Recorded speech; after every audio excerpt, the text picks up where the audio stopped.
everyone, it's Jordan, and today I'm going to be talking about my top 10 books of 2017. This was really hard for me to narrow down because I enjoyed a lot of books this year, even though there's some that I disliked, but I honestly thought about doing top 20 on this list, but the book that I was currently reading, I wasn't able to finish it time before this video, but then I decided to narrow it down to 10, even though it was really hard to narrow it down. But anyways, let's talk about the books that I enjoyed in 2017. And these books are in particular order, but some of them are not. But the book on number 10 is Carnival by Stephanie Garber. I actually listened to this on audiobook. I really enjoy it because the world building was written really well, and the whole book was really poetic. That made me enjoy it more because I really enjoy poetry, and I just love how it's like also mysterious. Like you figure out, like, I don't know how to explain how mysterious it is, but I really like the mystery of it, and I can't wait until Legendary comes out next year. The next book that is on number 9 on this list is Upside of Iron Queen by Becky Albertalli. I love this book because the romance between Molly and Reed, like how their friendship became a relationship, was written really well, and I just adored those two all the way, and I couldn't stop smiling as I was reading it, so this made it to my top 10 list. Coming in at number 10, there are going to be Beauty and the Beast books on this list, so be prepared. And number 8 is Beauty and the Beast novelization by, who's the author?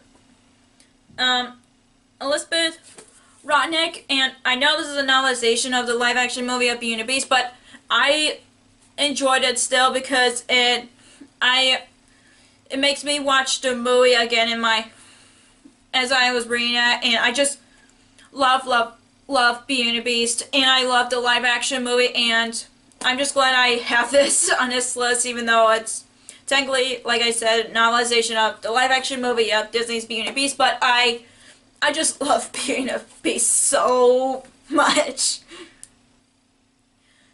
Coming to the book on number 7 on this list is The Beast Within by Serena Valentinico. I don't know how to pronounce her name.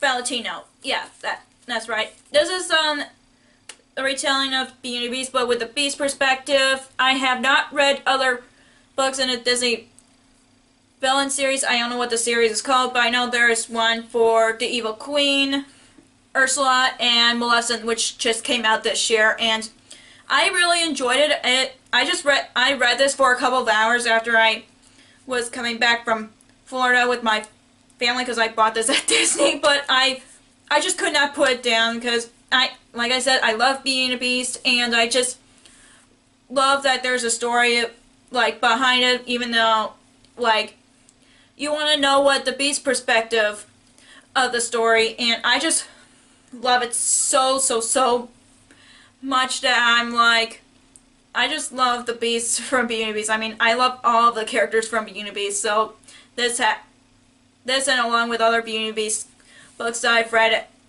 make it to this list. Book that's on number 6 is Lost in a Book by Jennifer Donnelly. This book is a Beauty and the Beast retelling, but this book takes place between the wolf attack and so on in the movie, but Belle finds this book that she teleports to another world, but then she ends up trapped, and then she has to find her way home. I read this because I was so hyped about the live-action movie, and I've read this during my spring break, and I just love it, and it makes me fall in love with the characters again. And I mean, I love the characters since I was a kid, but it just reminded me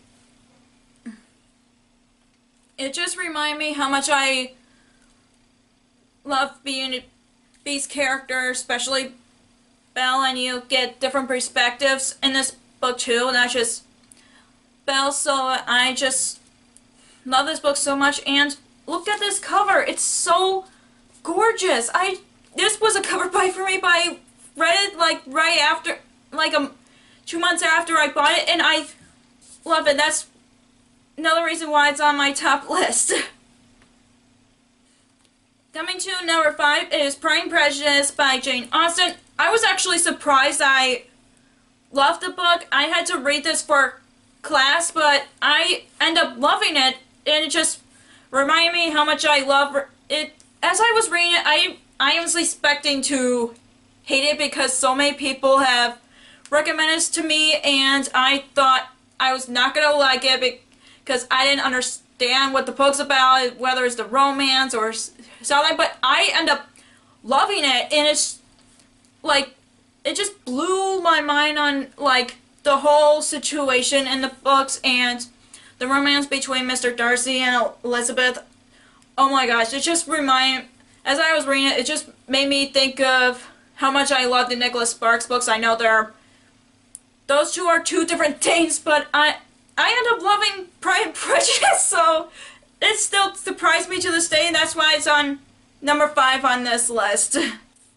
Coming to number 4 on the list is The Hobbit by J.R.R. Tolkien. The reason I've read this book is because I was in a mood to read the Lord of the Rings trilogy, as you can see over here, or over here. But anyways, I love The Hobbit.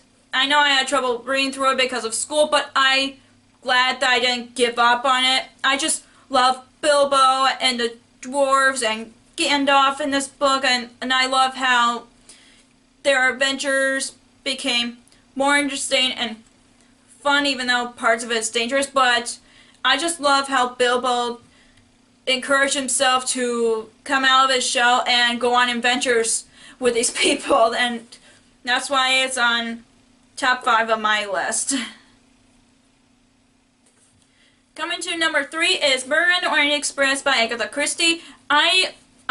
This book blew my mind, not just because it's a murder mystery book, but I honestly forgot how much I love mystery, and it made me fall in love with mystery again, and I definitely want to read more Agatha Christie books. And Hercule Poirot, oh my gosh, he's so funny, and I just love the detective so much, and I can't wait to read more Agatha Christie books after reading this one. Coming to number 2 on this list, and I just recently finished it, is Fire Blood by Ellie Blake. I love this book. I know I was slow at it, but it was because I've been in a reading slump, but I did not give up on this book, and I'm proud of myself for that. And the world is so amazing. It just reminded me a lot of Avatar: The Last Airbender and all the other books that I've read. I just really enjoy it. It's really interesting in how Ellie Blake decided to build a world between people who control ice and people who control fire, and it just reminded me of Avatar: The Last Airbender, and I recommend it to anybody who loves the show or familiar with the show, and I just love it, and that's why it's number 2 on my list, and I can't wait to read Fire Blood. And coming to number 1 book of 2017, and you probably will guess which book that I ended up on the top, is Everland by Wendy Spinelli. This is a Peter Pan retelling, and I loved it, and you probably would think, like, Jordan, why, of course you would put it on top of your list because it's a Peter Pan retelling and you're a Peter Pan fan, but it's not only that. I just love how they make it like dystopian kind of world from Peter Pan, or like make it so different that you're still familiar with the story of Peter Pan, and that's why I love about it. And I can't wait to read Umberland, and I can't wait for Auslan to come out, and I'm sad it's going to be a trilogy, but I'm excited about reading Umberland and Auslan because of that.